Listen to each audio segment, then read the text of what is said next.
Hey everyone, hope you are doing well. We have a sale going on at our shop. So if you want to pick up some cards, some tutorials, please go check that out. Kind of inspired by spring cleaning. I have about like 20 of these that I need to sell that were kind of just taking up space in my closet and I kind of forgot about, to be honest. So that's the last. There was 250 printed of these. Um, and even less of the book. Let me go get that. Here we go. So if you want to pick some up, head to the shop, and all the prices have been reduced. So should be something that you are interested in. I think that you can find that you might enjoy picking up. Also, good gift ideas. Oh, that's good. Okay. Now, um, one of the people watching my videos commented and said, "Hey, what about a review on your Swordswomen Tarot deck?" And I totally forgot. They were right. I totally forgot to review the finished product. So let's dive into it. You get this beautifully wrapped in cellophane. Let me go ahead and bust that open. A little tab here, so that's nice.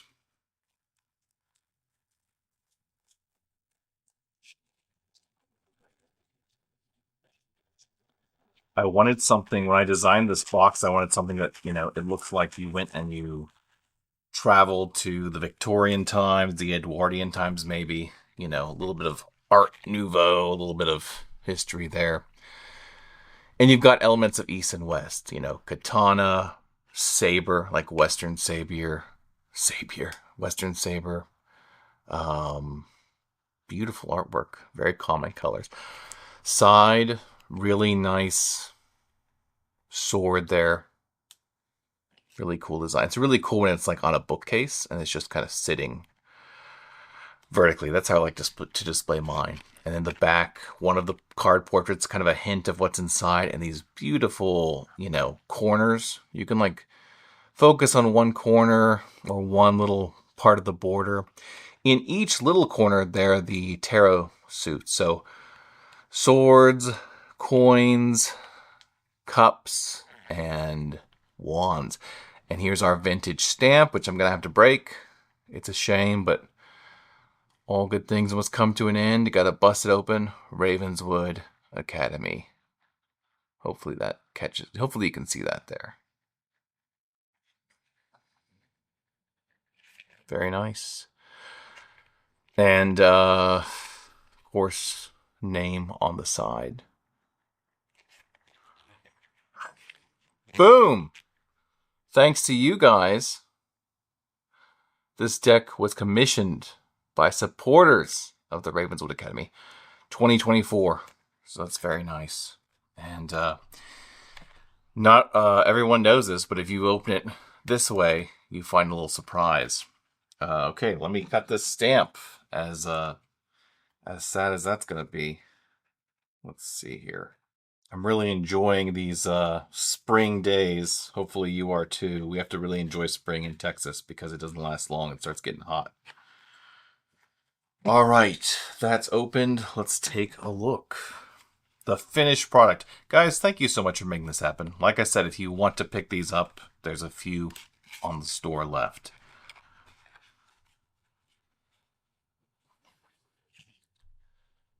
Find eyes within. Look for the door into the unknown country. And as you open it, there are those eyes on the flaps.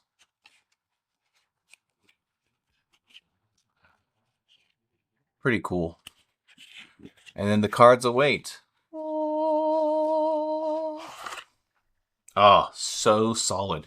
One of the first things that one of my students told me when I handed him a prototype was, he was like, "I like the weight." And I said, "You know what? I didn't even think of that, but now that you mention it, I like the weight too." I did not want cheap, thin, flimsy cards. And you see it's been gilded. So really nice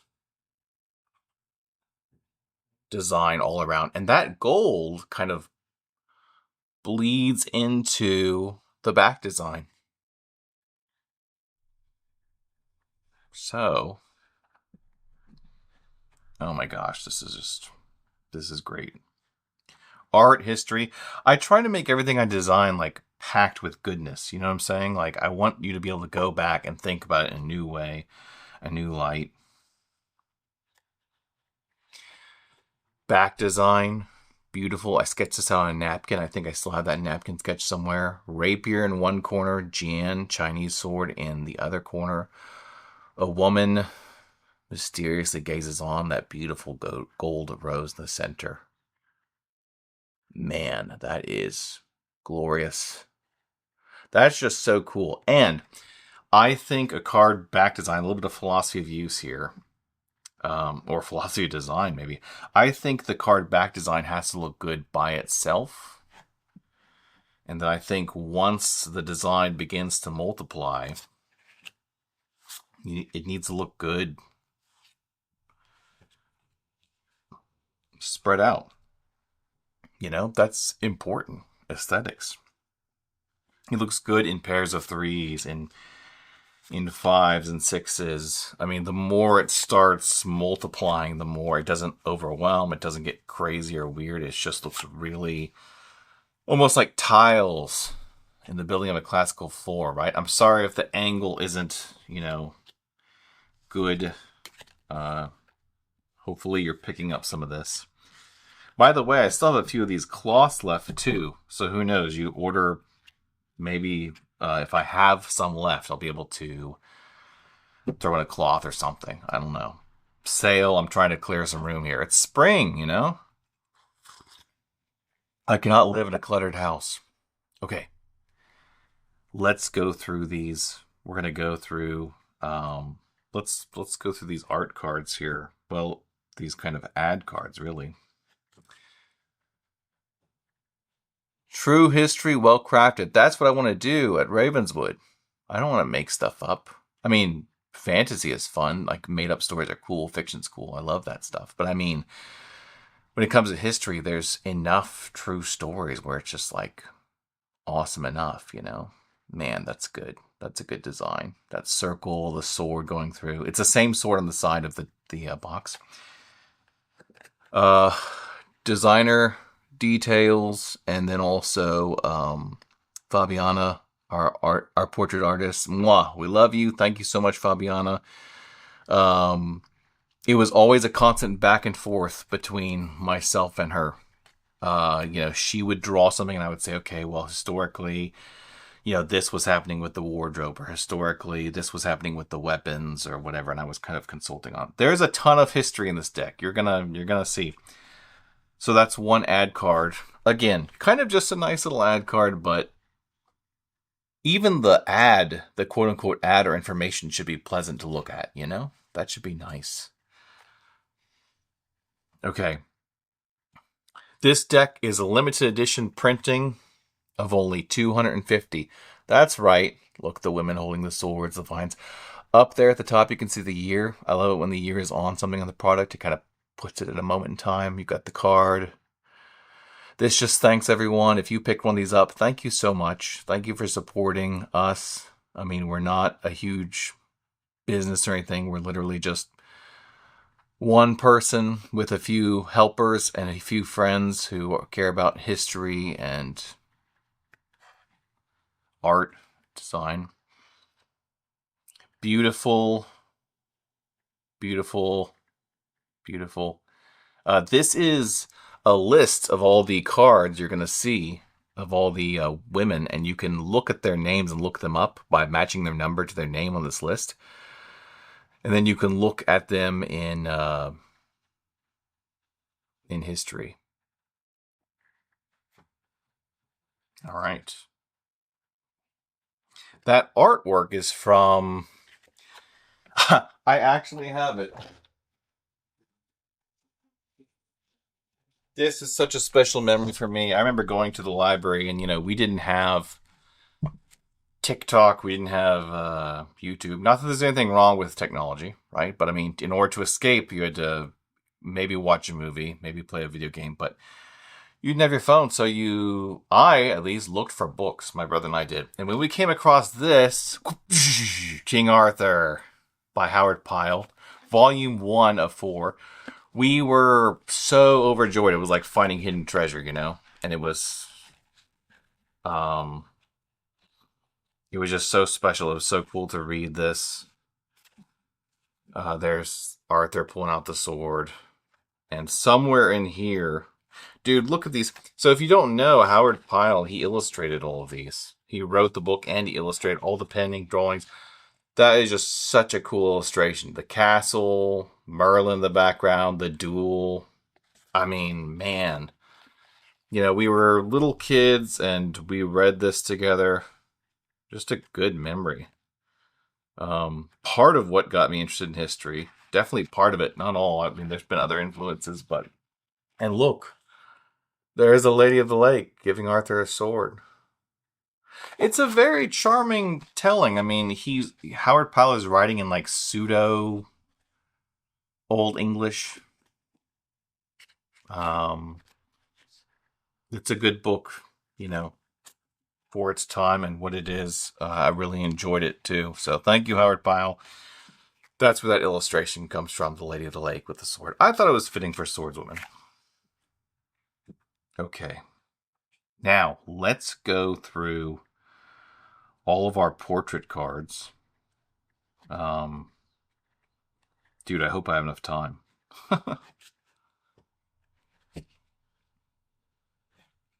Okay. Here's the Fool. So it's like a daring or a foolish thing, or is it if you're trained to juggle knives?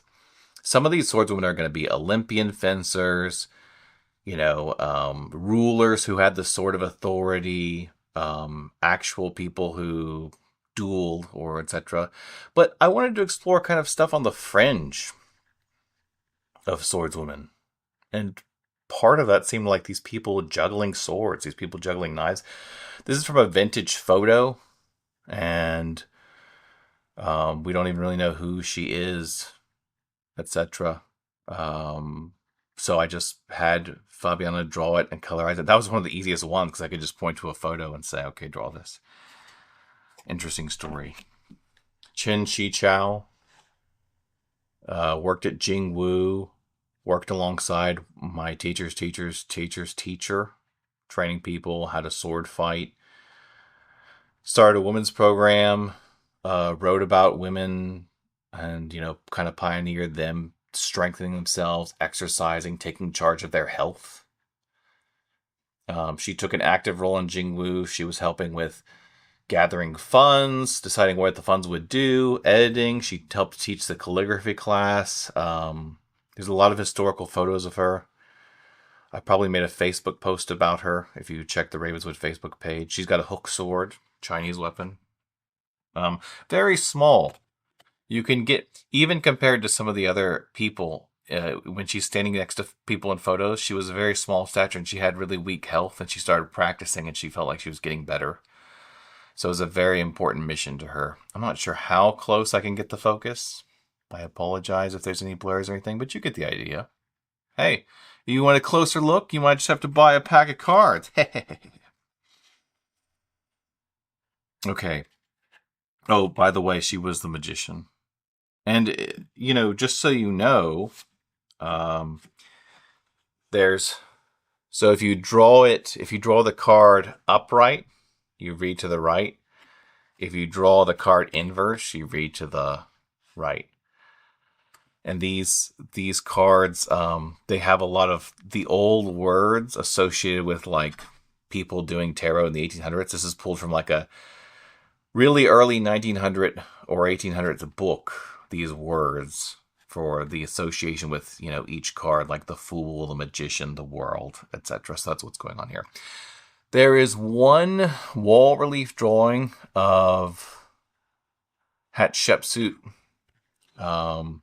holding a sword, a khopesh, if you will, and everything else, you know, all of her jewelry, the color of her surviving bust, that was all pulled from museum galleries. So even the sword, that's modeled after King Tut's sword, which was her stepson. I can't remember. Some of this, it's been kind of a while since I've been reading up on their stories, but if I make a mistake, please correct me in the comments. I kind of forget King Tut's relation to Hatshepsut. I think it was a stepson or something like that. So, I don't know what her sword might have looked like. But, let's use something that's proximal or meaningful to her, like a sword from her family. And again, the sword, it wasn't a multi-purpose tool like a hatchet or, like you can chop wood with that, or like bow and arrow where you can hunt. It was specifically designed for exerting authority, i.e. killing people. So it became a symbol of authority, and that's part of the story of swordswomen and the sword in general, right? I mean, you can't just have them all being duelists hacking at each other. It's like, there were kings and queens, Vikings, samurai, etc. They were people given ceremonial swords, and that kind of became part of the story of the sword. So that's got to be in there. I don't know necessarily if Hatshepsut was necessarily sparring and like doing fencing practice every day. This might have just been something she would have held, to symbolize her power. But again, authority, monarchs, that's monarchy. That's definitely a part of the story of the sword. So we had to put that in. The high priestess. The devil. Not devil as in like necessarily classical Christianity, but more like, in the sense of tarot being a game. This is associated with weak, blind, pettiness if drawn one way, and then force, effort, or fatality drawn another. This is another mysterious thing. We're gonna get into some concrete swordswomen, well documented. But this is another thing on the edge of history. This is Lady Six Guy, and you can Google her. She was in charge. We don't know if she ever held a sword, but she was depicted in reliefs holding a shield and trampling enemies. We know she was in charge of people who did hold swords. So she's this ruler. And, back then rulers were warriors. So again, on the edge of history, it's supposed to be a little bit of history, a little bit of fun. We sourced one of the last surviving headdresses. We looked at a manual for stuff like the jaguar skin. The earrings were part of an archaeological dig. That sword was one of the last surviving swords from that era. It was documented in like a Victorian era photo, and it eventually perished in a fire, but we still have the photo. Same thing with the Maya blue color in there. I told Fabian, I was like, you got to put some Maya blue in there. And then so much of this was lost because, their books, the Mayan books, were burned both by the Aztecs, who conquered them, and then also by the Spaniards. So it's sad. There might be more concrete records of, books in their history, the Mayan history, as far as like warriors or their stories. This woman, she was you can tell just what little things were discovered, that there was so much going on with her story, but there's so much that was lost. So I almost knocked over my tea. I was okay with having one or two swordswomen that were kind of on the edge. It's like, probably warrior leaders. Well, for sure she was a warrior leader, but it's like, probably she had a weapon. We don't know what that weapon was, but we get kind of like the Mesoamerican culture. I wanted to fit that in somehow. So I'm okay, like I said, with stuff being kind of on the peripheral of swordswomen, and we kind of got that. We've got a ruler or two. We've got a juggler. So let's see if there are any more swordswomen like that, or if they all start getting more close to home. Okay. The World. Vishna. This was in Saxo Grammaticus wrote. I've thought about him more than once, sitting and just writing this history. He's citing all of this stuff like the Danes and these battles, and he writes about a woman who was cold and fierce, and she had a really long sword, and their company, they had like blue shields. And he writes that her hand was chopped off by this guy, even though she was a brave fighter. And so we put that, if you can just see right there behind her shield, we put her hand getting chopped off. That hilt looks really ornate, right? You would think it's fantasy. No, that's an actual hilt that was dug up, an actual sword that was dug up. That brooch is a real archaeological brooch. I believe it was Danes. There was like a DNA study where it was like really, they were really likely to have red hair, so we gave her red hair, etc. The belt buckle, that's a real belt buckle, really ornate. I don't know how well you can see it. Again, you want a closer look? Pick up your own deck, man. It's pretty cool. These, and then like once you start laying these all out, it's pretty cool to just see them all spread. You could display them on a bookshelf, whether one or several that you like. I have a whole display of like the postcards and the cards. Oh, this woman had a gladiator name of it was like there were two of them facing off. This was found in a stone relief, I think in Turkey, maybe, or somewhere around there. And it was, that Roman gladiator culture. And it was, one had the stage name of the Amazon. Another one had like, I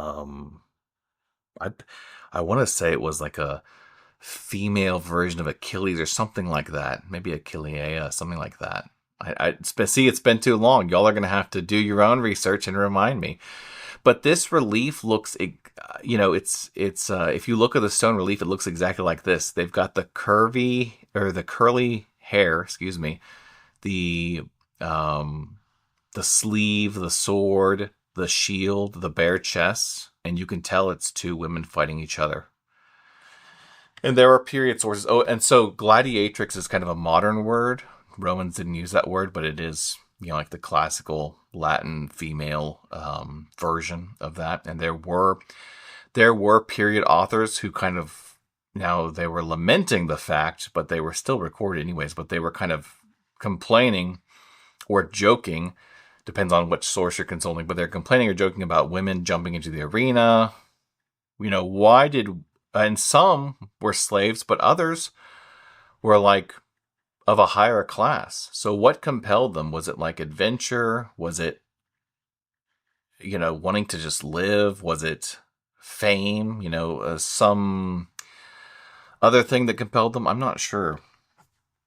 We have so little record of it. So that's a pretty interesting one. That's the tower. I made that one the tower because I kind of thought of the Colosseum every time excuse me. Oh, this tea is great. Every time I thought of the tower, I thought of the Colosseum, so we went with that for the gladiatrix. Dude, Genmaicha, best tea in the world. Drink it. Okay, next. I gotta move this right along here. Oh my goodness, I forgot about this person. Hong Xiuquan. Or Hong Xuan Jiao. There it is. Hong Xiuquan was her brother. This is an interesting one because in the 19th century there was the rebellion where like 100 million people died. Maybe not 100 million, but I mean like tens of millions. It was an unbelievable toll, unfortunately, for human life. But it was weird because her brother, Hong Xiuquan, I think I remember that name right, he claimed to be Jesus's brother. And he led this crazy rebellion. And the thing was, it was all confined to China, so it's not really studied often as part of, if you're in Italy or America or Europe or somewhere else, you're probably going to learn about major events or major wars like World War II or whatever. But this huge rebellion where so many people lost their lives.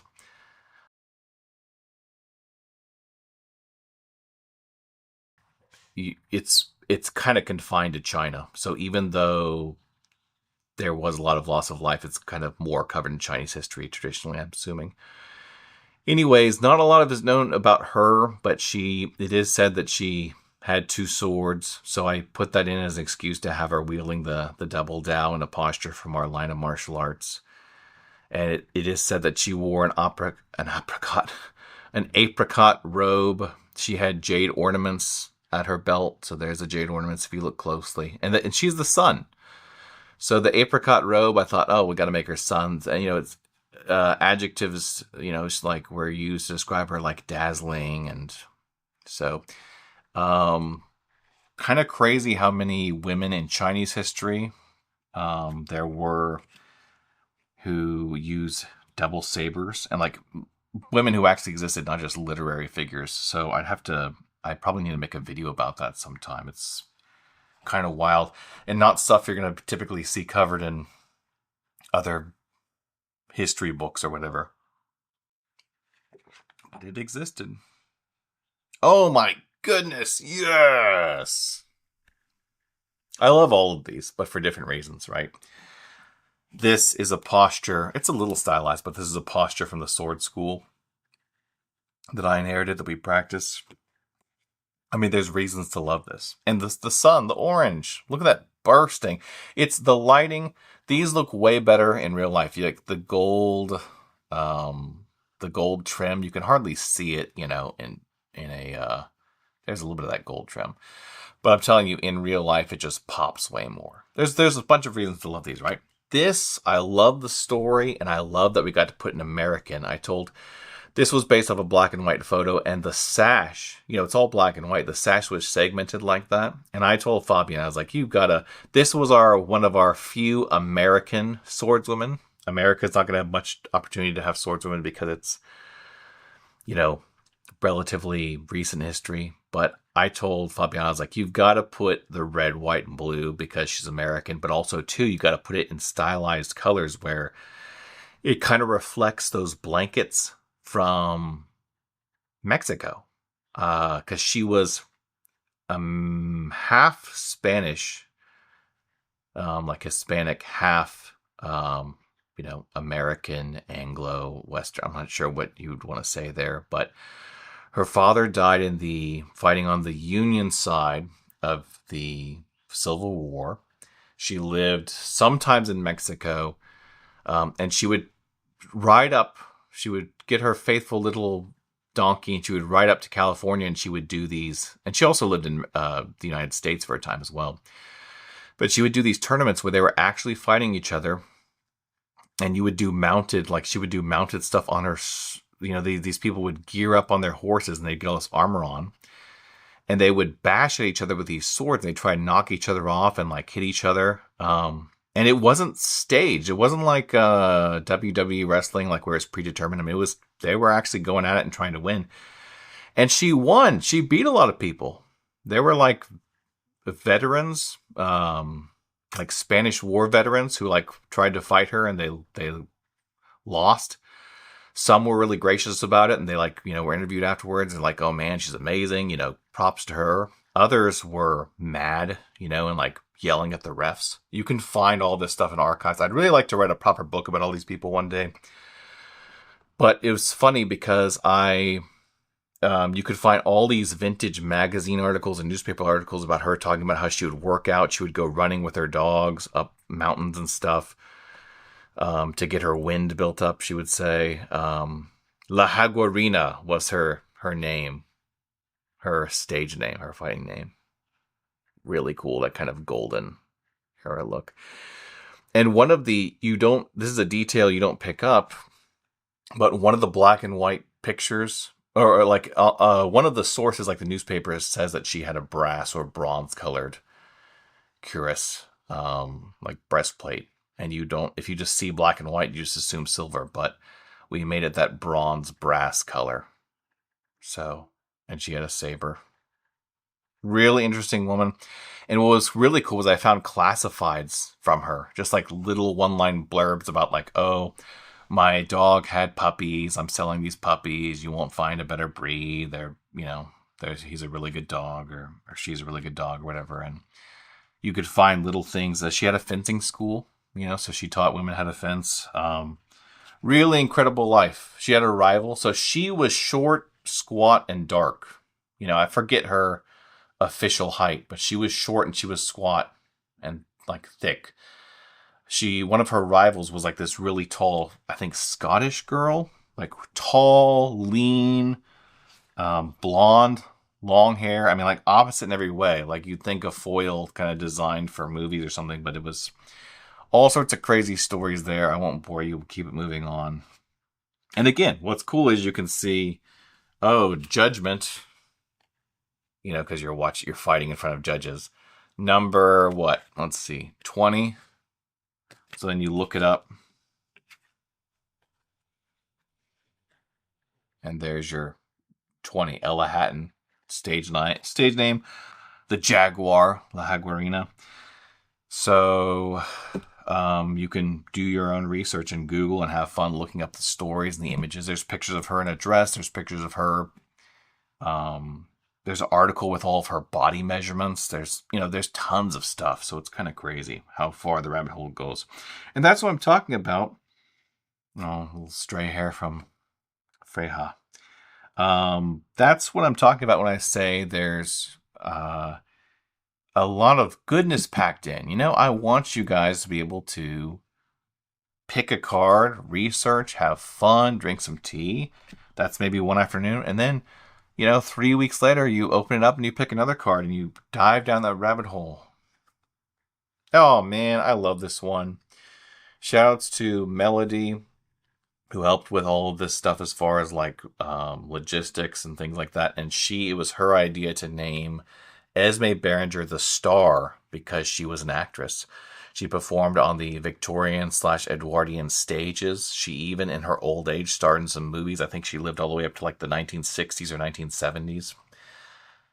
Played breeches roles. Hamlet is a wonderfully triumphant photo. You got to look this up. You got to look up Esme Beringer. Because you'll see the full photo of her doing this pose, and she looks so triumphant, so excited about life. She's smiling, and that's a real block too, by the way. She was trained by Alfred Hutton, war veteran, fencing instructor. He said, "Hey, Esme Beringer was one of the best students, if not the best student I ever had. She was really quick-witted, really quick to learn what I was teaching." That's the correct grip on those. See, and that's the thing that I would talk to Fabian about. Amazing artist, but, I would say this is historically how you would grip it, or this is, stuff when we didn't have a photo to reference. So there's maybe like 4 or 5 of these ladies that we had photos to reference. Everything else we kind of just designed from scratch, and I would tell her, and, hey, wonderful artist, amazing artist, but you have to have kind of like the direction of like, someone who knows the history, I guess, sending you a link to like an antique sword and say, use the sword, have her holding it like this. Just stuff to make it more authentic, okay? I picked up 2 by accident. Oh, the ninja. This is the moon. So cool. Now, this one was another one where... It's tea time. In honor of Japan. This was another one where, she was mentioned. In fact, let's see. Because I'm having a hard time remembering her name. We discovered her late in the project, I think. Umemura Sawano. She was mentioned like maybe an 1800 source as this woman who was in charge of her own ninjutsu school. And, they had... that's a period knife she's holding with the red emblazoned lacquer and stuff. That's from an actual museum piece that we referenced. They had, of course, things to throw. There were these head coverings people in Japan would wear when they were cold or when they were going out to, like, the floating world. They didn't want to be recognized. So we gave her some head covering. I thought that's kind of cool. It's kind of hinting at this woman inside there. She has a grappling hook on her belt. That was a historical fact that they wore. They had grappling hooks so they could climb. She also has this cylinder, this metal cylinder at her belt, as you can see, and it's emitting the smoke. They had these copper warming tubes that they would cram full of like old paper and moss and stuff, and they would light them, and that would keep them warm. A donahi, I think. Man, I can't believe I remember that word. But you would light that, and it would burn. It would slow burn for a day or two, and you would stick it in your kimono. It would keep you warm if you were traveling at night or in the winter. So yeah, I wanted those historical elements there. I think the portrait should be like 70%, maybe even 80%, depending on who they are. 70-80% historic, and then like 20 or 30% art, having fun, etc. So, for example, Umemura Sawano, was she ever doing night raids? I have no idea. It could be that she fought duels, that she went on night raids. We just don't have any record of it. It could also be because she was in she was in a more of an administrative position. But if you're in charge of a freaking ninja camp, it's kind of hard to imagine her unarmed. That's why I gave her that short sword there. It's like she probably had something on her. I doubt she was just walking around in that era, and in that world without any weapons on her, even if she had bodyguards. It's just, so you wonder. There's like a sentence or two about her. You wonder about what her life must have been like, what her times must have been like, and you just you need a product to fill in, to get your imagination going and start researching. And it's just, I think it's a good thing. I don't care about this stuff at all. I'm not passionate about this stuff at all. This is all just stuff I saw in a movie. Okay. Walpurgis, the manual you want to Google, you want to type in MS.I.33. MS, skip a space, I.33. If you do that, this manual from like, say, 1200s, 1300s will come up, and it has a bunch of monks fencing each other with sword and buckler from medieval Europe. It's kind of like German area. And in there's a drawing of Walpurgis fencing in several postures with the men. She looks exactly like this. Fabiana nailed it. It's stylized and medieval, but she really does look like this. And I told her, I said, I'm just going to defer to you. You're the artist. Render this how you see fit. I was like, but she has to have the tilted chin, like in the middle, that Middle Ages book. That character is so stylized, it's medieval drawing. You know what that looks like. But her chin is tilted upwards. And she's smiling. She just looks so confident and so cocky. I was like, you got to put that in there. So there's a little bit of a tilted chin there. Temperance, because she's waiting in the ladies' guard. There's like a guard, the Walpurgis guard. She's not the ladies' guard, but the Walpurgis guard. She's waiting, kind of demure. Temperance. You have to quench your appetites. Like, have an appetite, enjoy things by all means, but don't let it get out of control. Otherwise, it's not going to be a good time. So on the sides, you have haste, disunion, reckless when it's inverted. Because remember, you're reading towards the right. Or if it's not inverted, you have moderation, calm, peace. I wish you some moderation, some calm, and some peace today. I hope you're having a good day. I hope life is good for you. Oh my goodness. Rani of Jhansi, the Queen of Jhansi, Lakshmi Bai. Wow. We made her death. Young ruler, had a adopted son. I believe it was adopted. The British East India Company, that empire, didn't want to recognize the right of her son to rule as an heir, and so she said, okay, well, we're going to war then. And that she was kind of a main figure in that Indian rebellion. And sadly, she died a young death fighting them. And there's even a journal I found of a British soldier who writes admiring her, talking about how she probably wasn't responsible for all the atrocities they were trying to pin on her, and it's a shame that she had to die. I mean, he's really writing respectfully about his enemy, or who would have been his enemy, pitted against the sides. I love the colors. I love the colors on most of them. I mean, I kind of made a lot of the directorial design decisions. But she gets that really interesting Talwar sword. The jewelry, the flowers, the red. Really, this one's an interesting one, and this one has been one of the favorites. I've talked to people and say, who's your favorite? This Rani of Jhansi, Lakshmi Bai, she has been mentioned more than once, and I get it. There's a lot to take in, and this was based off of a portrait. And it was one of the original. There's kind of two waves of these. There's the first 12 that we did for the playing cards. There's the next 12 that we did to fill out the tarot house. Mulan, a literary character, but of course there were many historical Chinese women who fought, who sword fought, etc. We included one literary character, which I think is kind of cool, because Swordswomen, it happens in real life, but it also happens in the novels, and this is kind of a story that's been popular in China, that was popular in the US with the release of Disney's Mulan, and still more iterations. She's got the Jian. All of them have different swords, from their culture. This is the Hanging Man, the Hanged Man. She's got a hanging pendant with the male side of the yin yang symbol hanging down.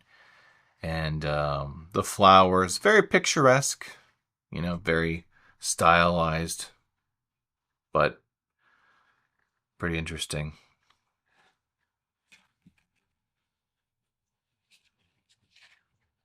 Oh, one of our other rare American swordswomen. So I think we got two American swordswomen. Ella Hatton and Harriet Tubman. Yes. Harriet, Lady of the Lamp. Of course, she carried a lamp, but she also carried around a sword. That's her actual sword that we referenced. This is an actual photo of her when she's like 90 or 89, somewhere around there. And in the photo, she's not holding her sword, but it's such a cool, beautiful photo. She's all wrapped in white. She kind of looks like a, elder or a saint or something. And that she actually carried a sword. So we referenced her actual sword, which, is still around in like a college museum or whatever. And we had her hold it for this portrait of her as a swordswoman. And you can Google this, but she's been recognized in recent years for like being one of the first women to lead U.S. troops into battle. She kind of like led a raid where they were going to free some slaves. All the details of that you can look up, and you can kind of read about her life. Amazing life. And, she was a nurse, like, not like a trained or registered, but I mean, like, she was tending to people's wounds. She was doing a bunch of stuff. At the end of her life, she was like building places to care for the elderly. She was campaigning for like the right of women to vote. I mean, all sorts of crazy stuff. True American hero. And a really good excuse. I wanted all sorts of variety, with like the costumes, or not costumes, but, like, what would you call, I guess, just clothing. So the clothing is from different places in the world. The swords are from different places in the world. And then I wanted variety of like all the different faces, but then also the age. Just because you get older doesn't mean that you're not a swordswoman anymore, or a swordsman, or whatever you happen to be. You get, the cool things you do throughout your life, they'll always be with you. And so I thought it was cool that we got to have some young people, because we have like Joan of Arc in here. She didn't even make it to her 20s, sadly. But Harriet Tubman we get to have in here as an elder, as like, someone who's 80 or 90. So I'm really glad that we got to have some elders, some young, some wild people, some calm people, some, it runs the gamut. An old music phrase. Really old, like Middle Ages. Okay. Soldier, Wheel of Fortune here. This is based off of a beautiful old black and white photo that was on the cover of a magazine. There were these women who, refused to sit by while this would be 1930s, 1940s. China was being invaded by Japan. These Chinese women wanted to help. Some of them helped by manufacturing stuff, swords, helmets, etc. Others helped by going and, doing these crazy operations and raids. And, Chinese soldiers had what guns they could get. But as a backup weapon in World War II, everyone was issuing blades. Look at the Filipino soldiers, look at the American soldiers, the British soldiers, they've got the trench knives. China just gave their soldiers these short sabers, two-handed sabers that they could strap on their backs. And devastating in close range. Once you run out of bullets or once the lines have crossed and you have reason to draw that, oof, my goodness. And so there were women who participated in all this. And I think for the book, I just copied one of the period newspaper articles covering these women. And they were applauded for their bravery. And, they could throw grenades. They could do it all. And so my teacher's teacher in martial arts, he was in China and he was teaching people this Da Dao, the two-handed chopper. So this was cool to put in. In fact, I have the book here. I guess, you know what? Let's do it. Oh.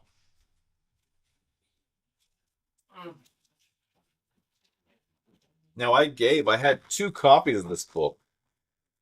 This was from my, I found that fast. Good.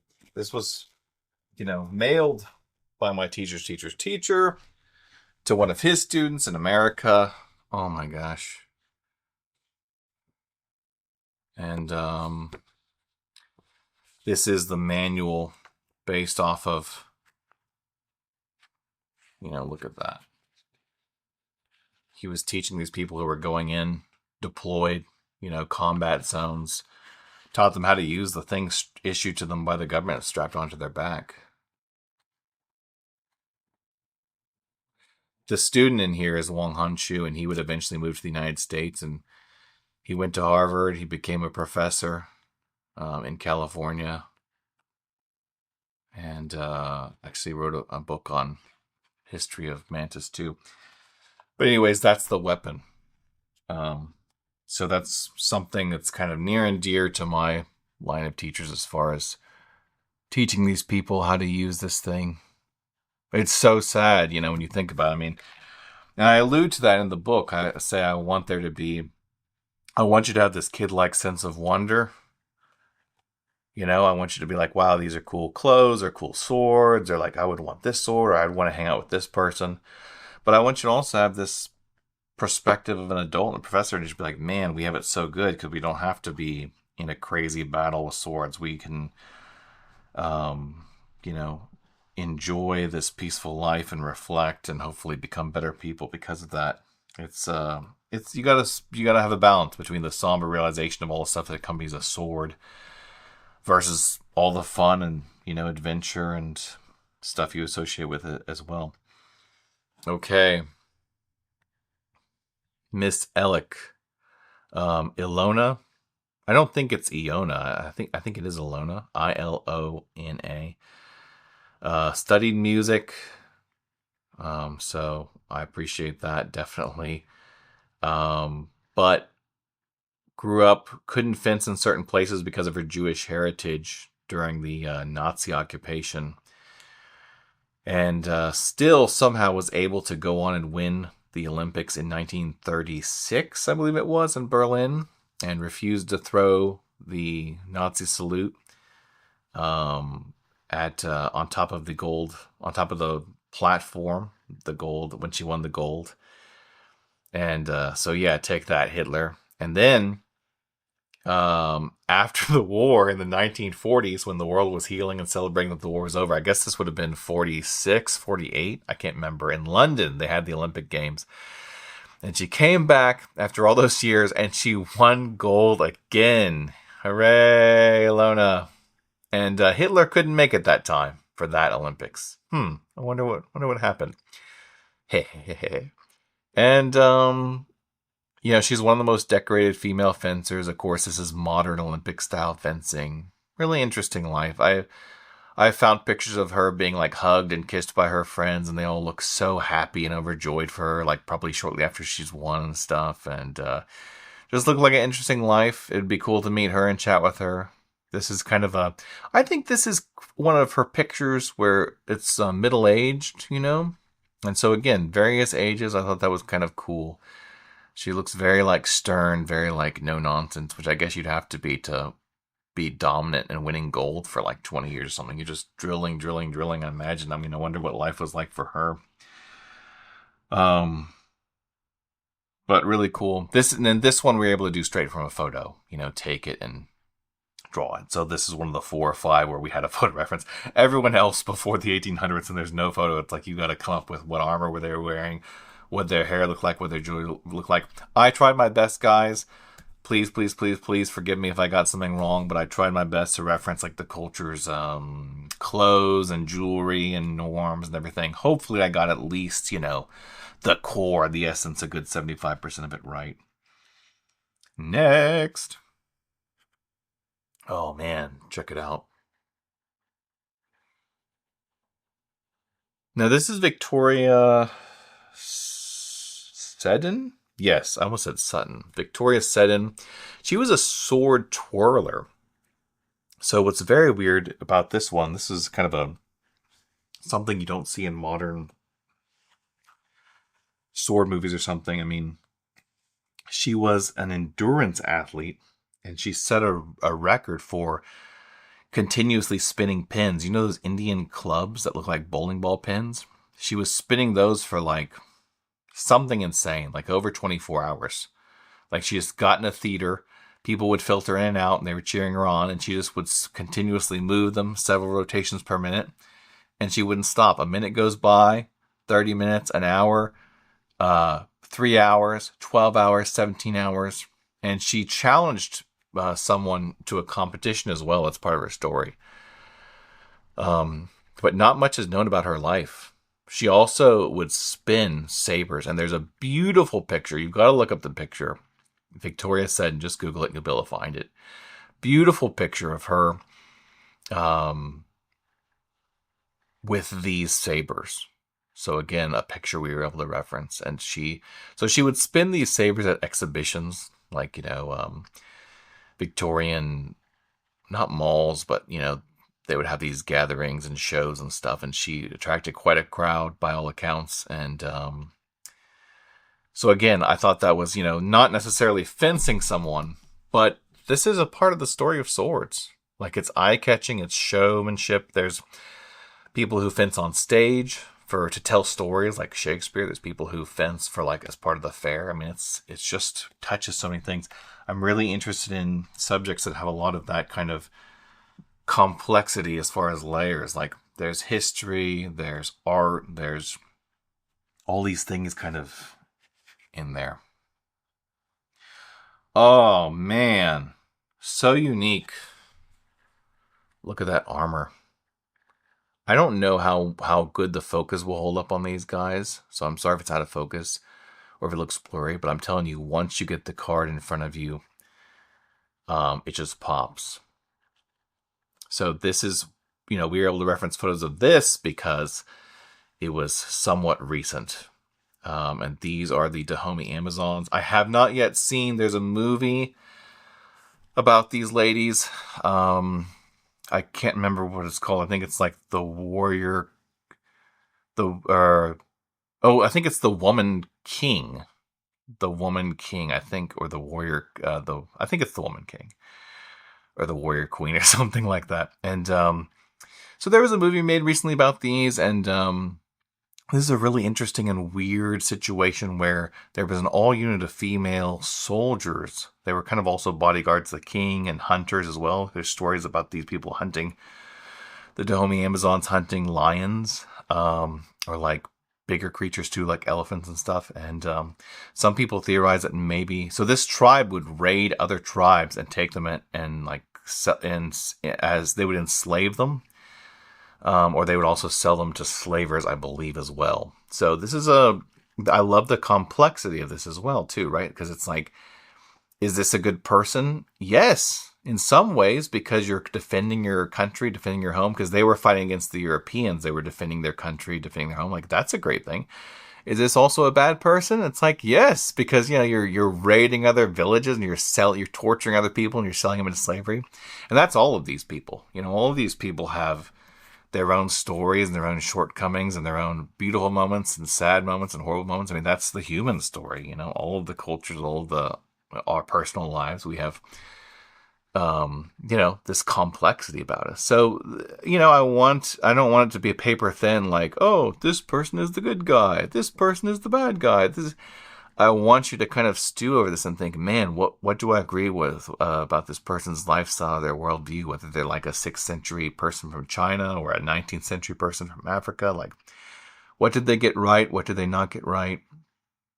But really beautiful portrait. Good job to Fabiana again. She nailed it. And they had these kind of machetes, and they could shoot as well. And they were the accounts, by like the French and some other nations and stuff. They say that they were very brave on the battlefield. So pretty interesting history. Each one of these, whatever picture or piques your interest, you can pick one and you can dive deeper. Oh, each time I pick one up, it's like, this, it all just comes flooding back. This is, I gotta look it up. It's been too long. Let's see. Oh yeah, Edith Clifford. There it is. I couldn't remember the name. Edith Clifford. So this is another on the fringe sword swallowing. Is that part of this history of the sword? Well, yeah. There's sword swallowers in China. There's like old black and white foes. There's sword swallowers here, there. A guy by the fella by the name of Harry Houdini visited her to see her act and watch, and he wrote very admirable things. I wrote it in the book. So I have a few of these left. You can add them to your deck purchase. But he wrote favorably about how good her act was. She did it with her husband, I believe. So they were billed as the Cliffords. And she could swallow all manner of things, like these different kind of knives and jagged this and that and blah, blah, blah. I can't remember all the items she would swallow, but it was crazy. And she retired as like a grocery store manager. This is a combination of several pictures of her. There's a picture of her leaning in profile of this. There's another picture of her where she's wearing this kind of moon hat.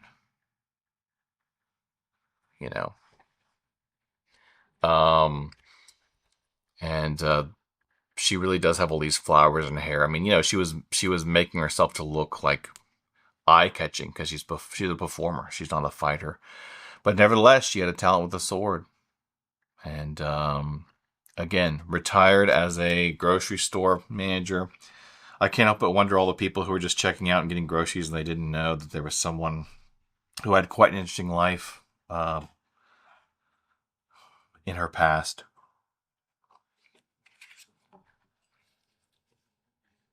Joan of Arc.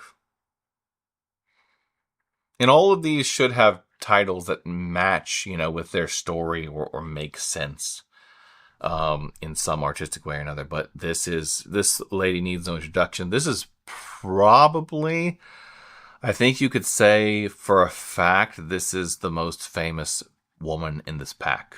Just most everyone has heard of Joan of Arc, probably the most famous person from the Middle Ages. Really interesting stories, heard the visions, somehow convinced the people in authority to let her lead. And, she was taking care of business. She was just rolling up to these towns and people were surrendering because they were, afraid. I mean, there was some real charisma. There was something going on here. And of course, if you're in the Catholic Church, she's a saint. And I think she's the only person to have been condemned by the I'm not sure if you can say officially condemned by the church. I don't know if it was like the local power versus overall power, but she was burned at the stake, and then later on she was venerated.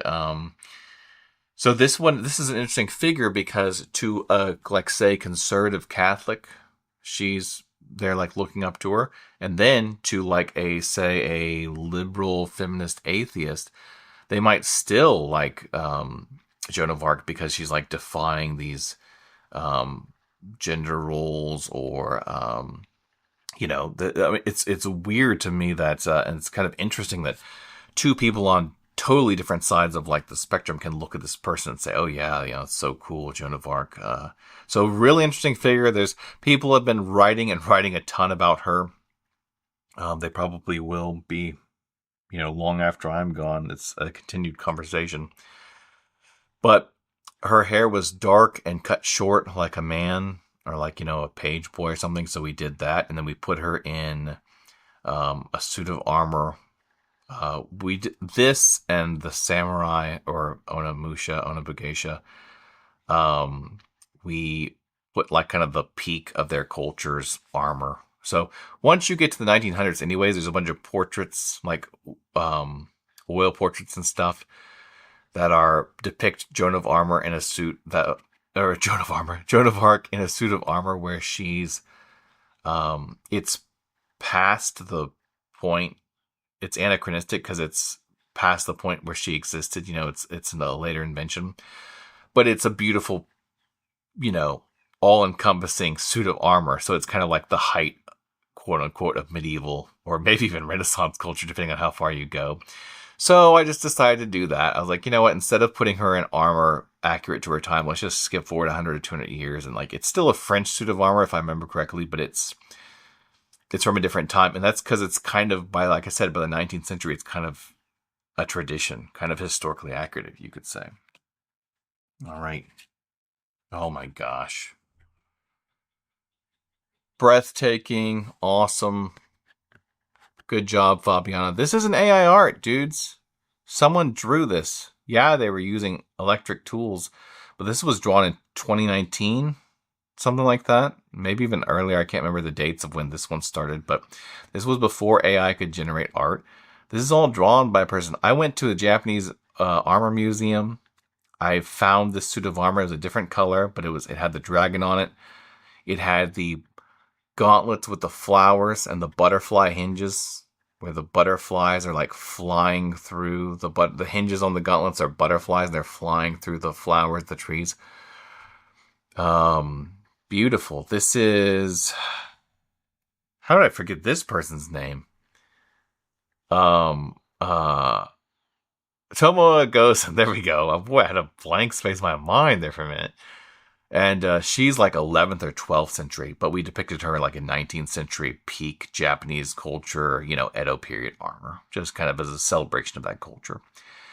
And Japanese women were not in mainstream part of the military culture there, but when one popped up who was a warrior, was kind of weird enough to write about. People did write about these women who would learn martial arts or happened to be, riding in the battlefield, etc. There's always more to say on all of these. You could pick one and you could make a 1-hour video. What a one to end on. Julie d'Aubigny, opera singer. Very good opera singer, apparently. Very popular. Small sword. I don't know if you can see the flowers. Let's see. I don't know if you can see the flowers in the hilt of her sword and like the pommel and stuff, but all the details are there. In the late 1600s, 1700s, fans, these Eastern fans were popular, so we put one of those in there. They were popular in the West. It's kind of disputed on how many of the crazy stories about her are true, as far as like, busting out her female lover from like a nunnery and burning it down the process. Cadaver was involved. All these crazy stories, but it is a fact that like the earliest reference to her that you can find says that she loved fencing. Says that she was an amazing singer. She was hired by like the Paris Opera Company. Interesting life. Definitely not the typical person. The book, I have like 4 of these left, I think, that you can pair with the deck if you like. Remember, everything's on sale. Beautiful cover. I love it. And it's got all the names of the swordswomen. Same thing on the back. You can look and there's all the names of the swordswomen that we've been going over. And then, you know, it's got all the cards in there. It's got a brief introduction.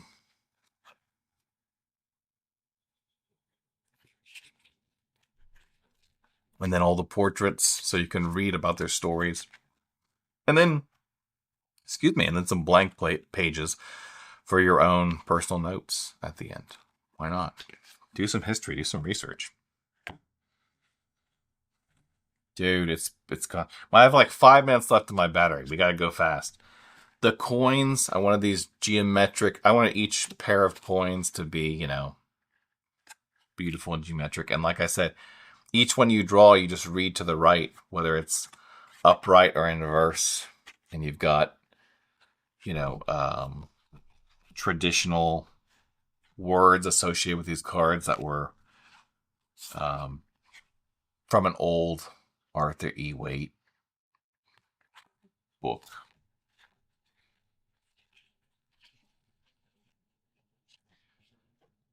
Sacagawea. Page of Coins. Beautiful Knight of Coins card. Queen Victoria as the Queen of Coins. I mean, that kind of makes sense. She's had her face stamped on millions of coins, so. And then Liberty as the King of Coins. Pretty cool, I think. All the cups, like here's a Stein. Historical, beautiful, horns, old, kind of like this cup, for example. This came from a Victorian. This came from a Viking burial mound. That cup did. This is actually a Victorian sketch of a Viking cup that was unearthed in a burial mound. So there's history in the cups too, as well. Beautiful woodblock print, Page of Cups. Beautiful woodblock print. This is from the Water Margin. This is a Chinese swordswoman from Water Margin. Knight of Cups. That's pretty cool. Queen of Cups. King of Cups. I mean, you've got all of these.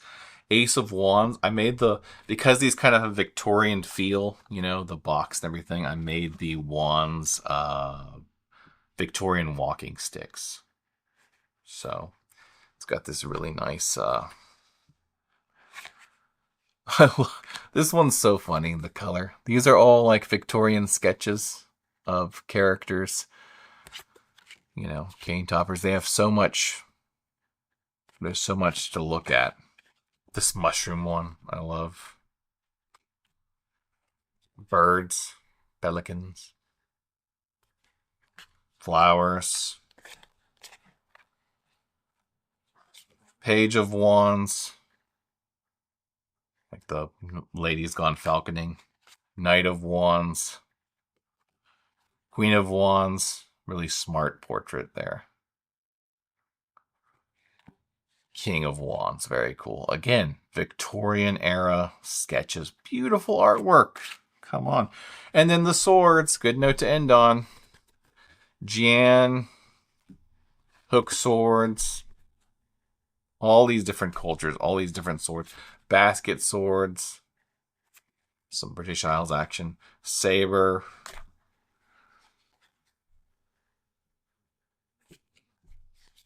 Interesting push swords from India. I believe that's like a Filipino one. Old Bronze Age swords. Small swords. Really beautiful. 10 of Swords. Crossed like an X to make the character 10.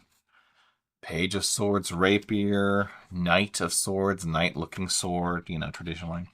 Queen of Swords. Katana. King of Swords is a practice sword, because practice is king. Guys, thank you so much for journeying with me down this interesting alley of history, art, stories. What can I say? Thank you so much for supporting the deck.